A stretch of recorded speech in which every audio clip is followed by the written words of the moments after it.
Hi, my name is Kyle. I'm in the TSI test lab, and in this video, we want to show you how to make a call in your Microsoft Teams conference room.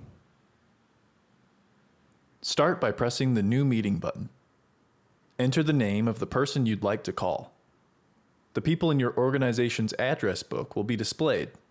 Tap on the person's name to add them to the list, and then press Invite to start the call. If you'd like to add someone to the call while the call is in progress, press the Add Participants button. Follow the same process of adding invitees to the list. Tap Invite to send the invitation. You can also add multiple participants before initiating the call.